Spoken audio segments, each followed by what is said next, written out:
disgusted. I'm disgusted. I'm ashamed of those moderators at ABC News. They did exactly what their bosses wanted them to do. The person who runs ABC News is a close personal friend of Kamala Harris, that is responsible for Kamala Harris and her husband meeting. And they did Dana Walden's bidding tonight. It was 3 against 1 on that debate stage this evening. Hi, everyone. I'm Megyn Kelly, a special program tonight for you reacting to the debate. It was 3 against 1. It's very easy to look like you know what you're doing when both moderators are entirely on your side.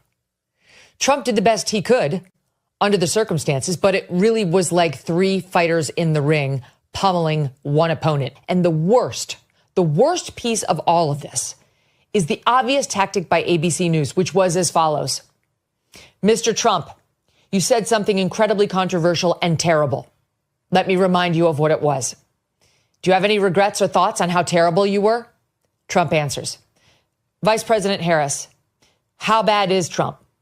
And then she'd answer. It happened over and over again. That was the format. Mr. Trump, you're a piece of shit. Kamala Harris, isn't he a shit? Thank you. It was incredible. And then anything Trump said, fact check, fact check, fact check. And their fact checks were full of shit. President, I think their strategy was pretty clear. Do whatever you can to goad Trump and showcase his chaos and his crazy. Well, and that's what she did. Yeah. And in that sense, she did a great job of that. It was all counterpunching, right, to borrow the Gavin Newsom boxer metaphors that he was doing. And it was constant. I mean, to the point he even took the inheritance bait that she threw at him, right? Like, made a little shot about the fact that he inherited his wealth, and he had to talk about that, right? Whatever she said about him. Wharton Business School, Charlottesville, right. John McCain's right. You're crowded at these things that we know get under his skin. My dog doesn't chase after that many squirrels, okay? That's how many squirrels he started chasing after. When it comes to the economy, do you believe Americans are better off than they were 4 years ago? Imagine and have actually a plan to build what I call an opportunity economy. My plan is to give a $50,000 tax deduction to start up small businesses. I intend on extending a tax cut for those families of $6,000. We have millions of people pouring into our country from prisons and jails, from mental institutions and insane asylums. They're dangerous. They're at the highest level of criminality. They are taking over the towns. They're taking over buildings. They're going in violently. Ladies and gentlemen, I just want to say, after surviving the PTSD of the last presidential debate, how unbelievably refreshing it is to go back to the same old, nobody's going to answer any fucking questions. Marxist. Everybody knows she's a Marxist. Her father's a Marxist professor in economics, and he taught her well. But when you look at what she's done to our country, to the issue of abortion, we've gotten what everybody wanted. Democrats, Republicans, and everybody else, and every legal scholar wanted it to be brought back into the states, and the states are voting. And I did something that nobody thought was possible. I have talked with women around our country. You want to talk about this is what people wanted? Pregnant women who want to carry a pregnancy to term, suffering from a miscarriage, being denied care in an emergency room because the healthcare providers are afraid they might go to jail, and she's bleeding out in a car in the parking lot. She didn't want that. You know what it reminds me of? When they said they're going to get student loans terminated, and it ended up being a total catastrophe. You don't have an answer. I'm going to invite you to attend one of Donald Trump's rallies. He will talk about windmills cause cancer.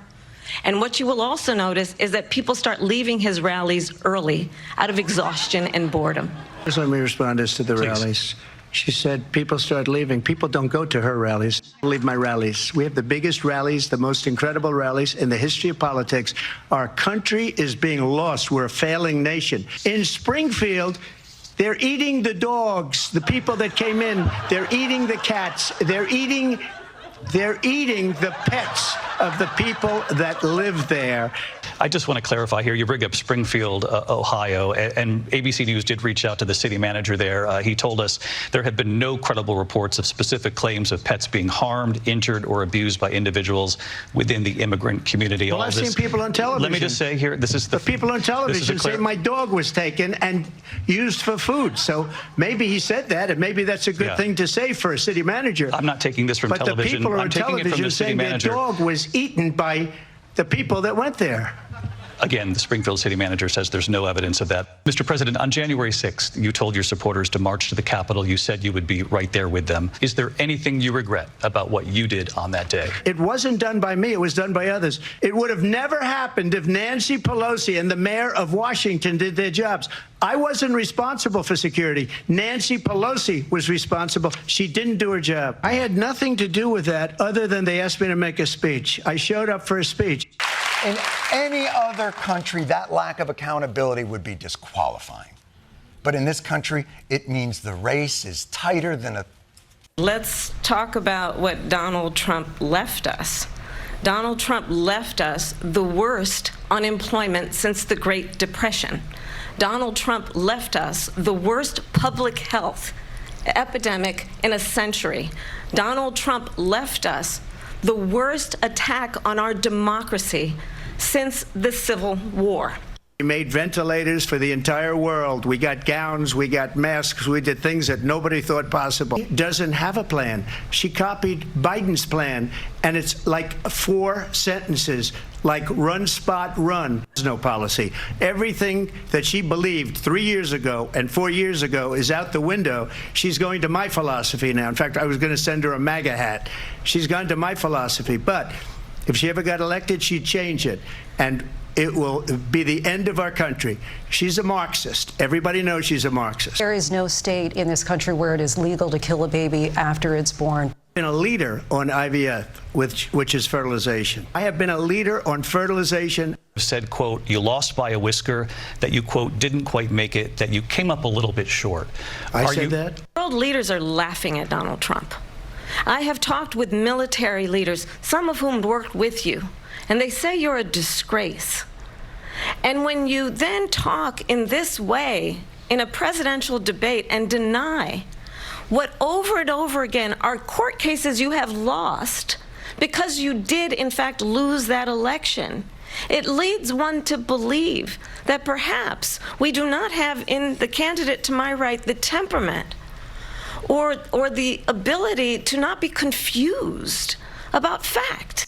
You tell the 800,000 Polish Americans right here in Pennsylvania how quickly you would give up for the sake of favor and what you think is a friendship with what is known to be a dictator who would eat you for lunch. The president at the time invited the Taliban to Camp David, a place of storied significance for us as Americans, a place where we honor the importance of American diplomacy, where we invite and receive respected world leaders.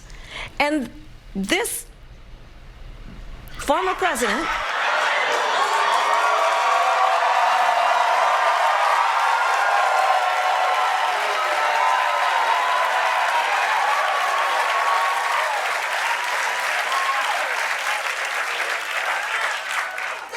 I don't think former president was the F word she was looking for. But you know what? She might have just invented a new swear word. Just a yes or no, you still do not have a plan. I have concepts of a plan.